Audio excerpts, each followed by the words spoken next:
Bună, sunt Julian, bine ați venit pe canalul Brickjoy. Iar eu sunt Emma. Aceasta este camera noastră de joacă.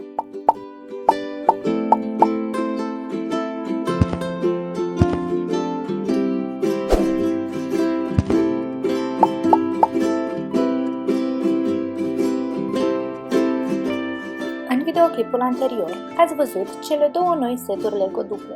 Astăzi le vom deschide pe cel care are cutia albastră. Setul se numește camera de joacă și este cel cu numărul 10925.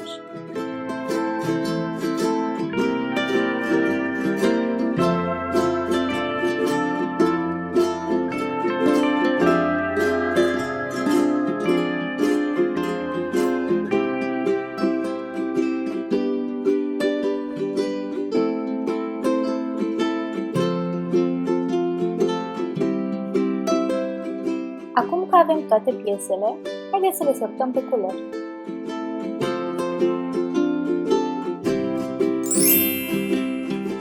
Alb,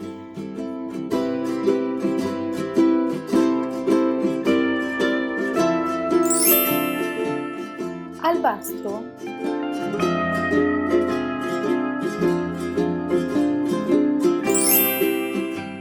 albastru deschis,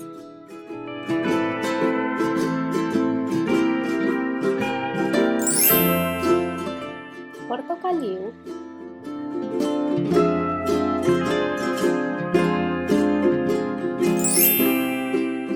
galben,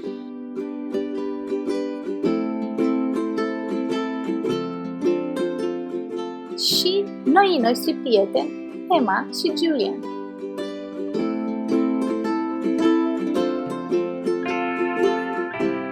Haideți să începem să construim camera de joacă.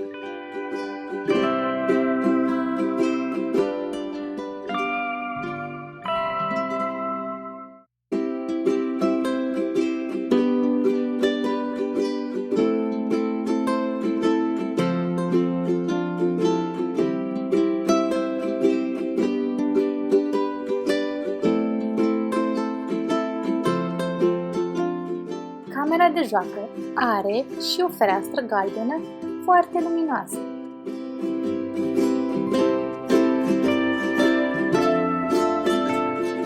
Avem și două scaune galbene, unul pentru fetiță și unul pentru băiețel.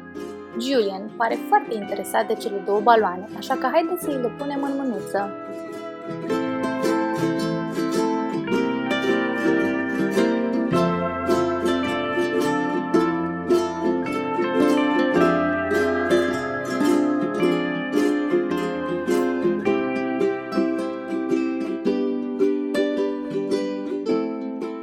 Emma vrea să încerce balansoarul în formă de unicorn. Haideți să o ajutăm.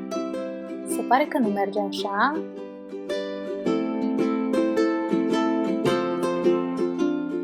Așa, gata, este totul ok.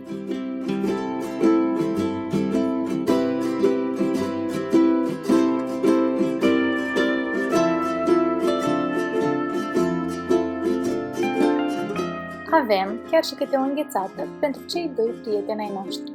Cât ei se bucură de înghețată, noi putem construi altceva cu aceste piese LEGO. Haideți să vedem! Aceasta este zona unde Emma și Julian pot exersa să învețe numerele de la 1 la 10. Voi știți să numărați?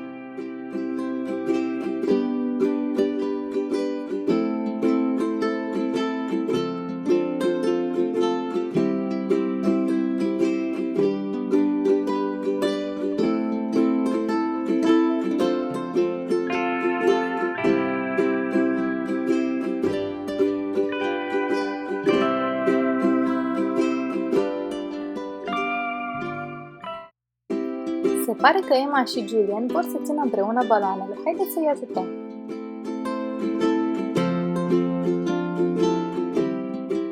Baloanele sunt puțin cam grele, însă sigur găsim o soluție ca să le poată ține împreună. Să vedem! Am reușit!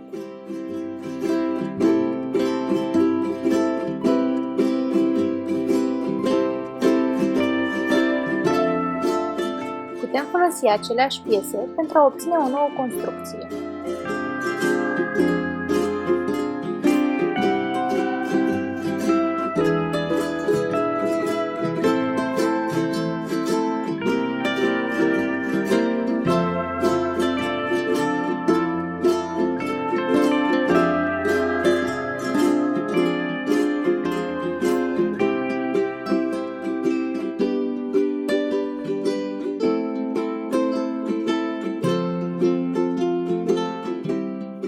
Pregătesc să sărbătorească ziua de naștere a lui Julian împreună.